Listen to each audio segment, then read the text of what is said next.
Assalamualaikum warahmatullahi wabarakatuh. Selamat pagi anak-anak. Ya, hari ini kita akan belajar tentang Pitagoras, ya, yang dimana submaterinya menerapkan teorema Pitagoras untuk menyelesaikan masalah. Jadi penerapan teorema Pitagoras untuk menyelesaikan masalah. Kita ke kegiatan 6.2, di mana menerapkan teorema Pitagoras untuk menyelesaikan masalah. Ini ada contoh. Suatu hari, ya, Wahid dan Dani merencanakan akan pergi berlibur ke pantai. Wahid menyebut Dani untuk berangkat bersama-sama ke pantai. Rumah Wahid berada di sebelah barat rumah Dani, dan pantai yang akan mereka kunjungi terletak tepat di sebelah utara rumah Dani. Jarak rumah Wahid dan Dani adalah 15 km, sedangkan jarak rumah Dani ke pantai adalah 20 km.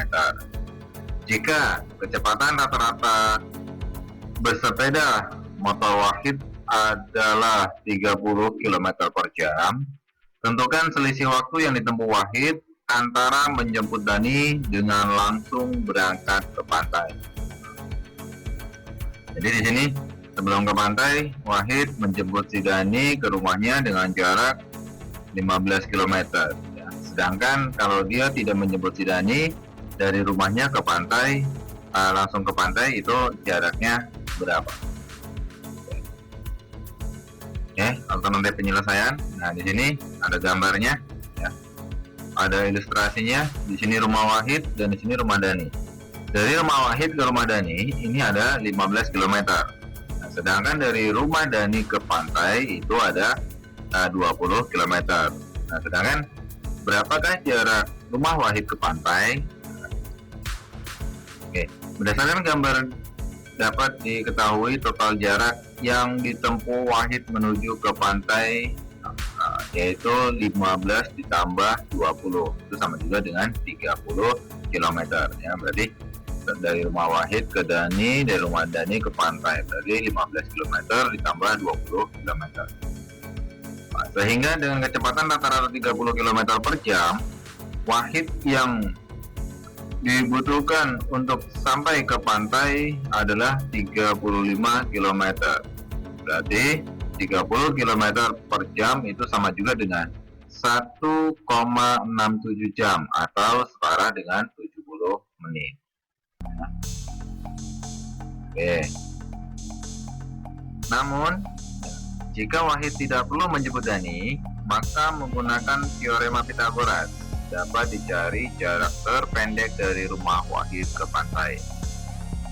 Untuk mengetahui jarak rumah Wahid ke pantai, berarti tadi jaraknya dari rumah Wahid ke Dani itu ada 15, berarti 15 kuadrat ditambah 20 kuadrat, 20 itu dari rumah Dani ke pantai, ya. Sama juga dengan 225 ditambah 400. 225 ditambah 400 itu 625. Nah, akar dari 625 itu adalah 25. Jadi jarak rumah Wahid ke pantai itu 25 km. Nah, dengan kecepatan 30 km per jam, ya, Wahid hanya memerlukan waktu 25, ya kan? 30 sama dengan 0,83 jam, ya, atau setara dengan 50 menit.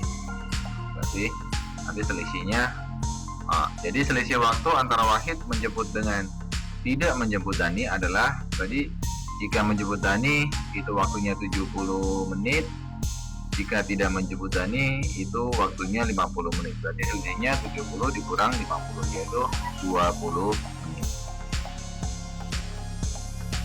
Terusnya ada contoh lagi, ya.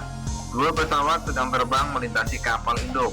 suatu radar yang berlokasi sejauh 9 km dari kapal induk mendeteksi bahwa posisi kedua pesawat tempur tersebut berjarak 10 km dan 12 km dari radar. Tentukan jarak kedua pesawat diukur berdasarkan ketinggiannya. Nah, di sini ada gambarnya ya. Di sini kapal induk.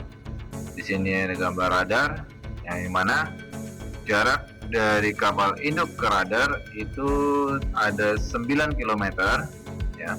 Terus jarak radar dari kapal tempur 1 itu ada 10 km dan jarak radar ke kapal 2 itu ada 12 km. Perhatikan bahwa masalah di atas bisa digambarkan seperti berikut.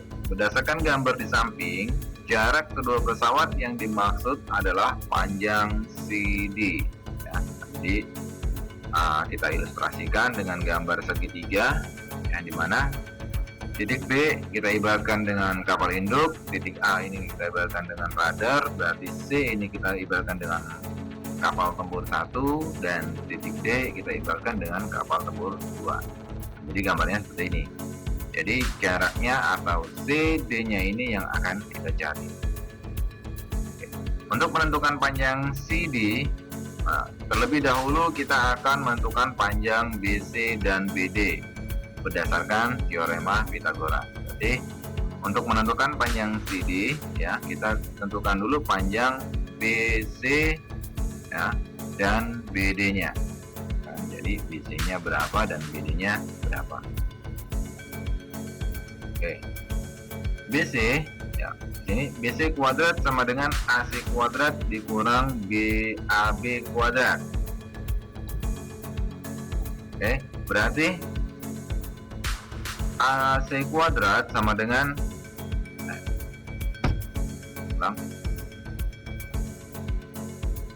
berarti BC kuadrat sama dengan AC kuadrat dikurang AB kuadrat ya. Dimana BC kuadrat sama dengan AC-nya tadi udah diketahui yaitu 10 ya, jadi 10 kuadrat dikurang 9 kuadrat. AB-nya ini jarak kapal induk ke radar. 10 kuadrat dikurang 9 kuadrat, berarti BC sama dengan 10 kuadrat itu 100 dan 9 kuadrat itu 81, berarti 100 dikurang 81 sama dengan 19.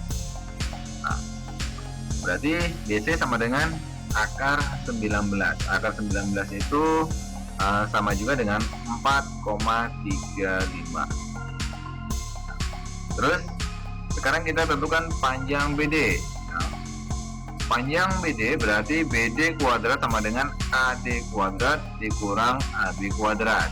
Nah, BD kuadrat sama dengan 12 kuadrat ya, dikurang 9 kuadrat. Ini berarti pesawat yang kedua, ini pesawat yang satu. BD sama dengan 12 kuadrat 144 ya, dikurang 81 itu dari 9 kuadrat, berarti 144 dikurang 81 itu 63. BD sama dengan akar dari 63 yaitu kira-kira atau 7,93. Jadi kalau 7,93 dikali 7,93 ini dapatnya 63. Lalu di sini kita tentukan panjang DC. Berarti DC sama dengan BD dikurang dengan DC. DC sama dengan BD-nya 7,93 ya, dikurang 4,35. Sama juga dengan 3,59. Sehingga jarak kedua pesawat tersebut adalah 3,58 km. Contoh lain ya, tentukan panjang AG dari balok di samping. Nanti akan ada gambarnya. Untuk mempermudah, gambarlah dalam 2 dimensi segitiga siku-siku yang terdapat EG, kemudian berilah nama. Hanya ada satu sisi yang diketahui, sehingga kita perlu menentukan segitiga siku-siku lainnya untuk menggunakannya.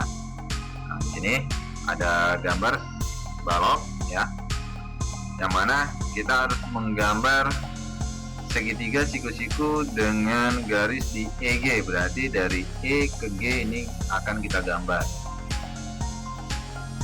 Gambarlah EFGH dan tunjukkan diagonal EG, kemudian tandai EG sebagai X. Berarti nanti gambar EG atau garis E ke G itu kita tandai sebagai X.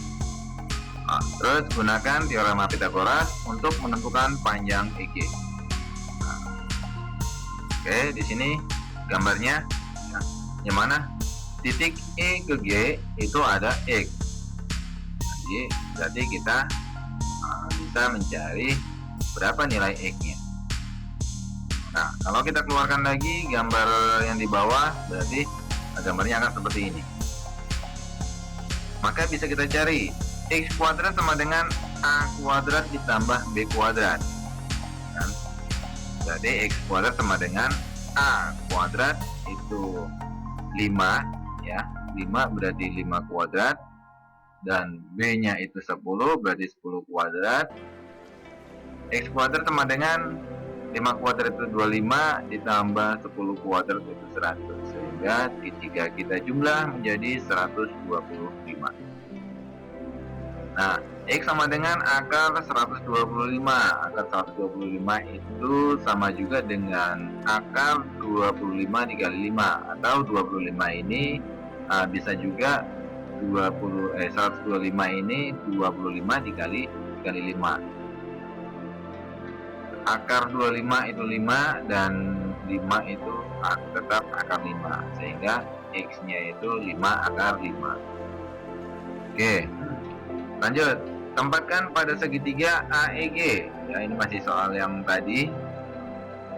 Tempatkan pada segitiga AEG, beri nama sisi AG dengan Y. Berarti kita cari sisi lainnya, yang mana sisi lainnya itu akan kita kasih tanda Y. Ya, tadi kalau tadi tanda X, sekarang kita kasih tanda Y supaya bisa membedakan. Selesaikan segitiga itu untuk AG. Nah, gambarnya akan menjadi seperti ini. Tadi kita udah mencari titik EG, sekarang kita mencari titik AG. Nah, sehingga nanti akan menjadi segitiga siku-siku dan sikunya di E. Nah, kalau kita gambarkan lagi, berarti segitiganya ada AEG, segitiga AEG, yang mana panjang AE itu 6 dan panjang EG itu 5 akar 5. Sedangkan Y-nya itu berapa? Oke. C kuadrat sama dengan A kuadrat ditambah B kuadrat. C ini kita ibaratkan dengan Y karena kita akan mencari Y, berarti Y kuadrat sama dengan 6 kuadrat ditambah 5 akar 5 kuadrat. Nah, Y kuadrat sama dengan 6 kuadrat itu 36, dan 5 akar 5 itu 125, dengan sama dengan kita jumlahkan menjadi 161. Y kuadrat sama dengan akar dari 161 itu 12,69. Berarti kalau 12,69 kita kalikan 6,9, hasilnya akan 161. Jadi panjang AG adalah 12,9 satuan. Jadi panjang AG ini 12,9 satuan. Baik, Bapak kira sampai di sini materi tentang Pythagoras ya. Dan Bapak akhiri, Assalamualaikum warahmatullahi wabarakatuh.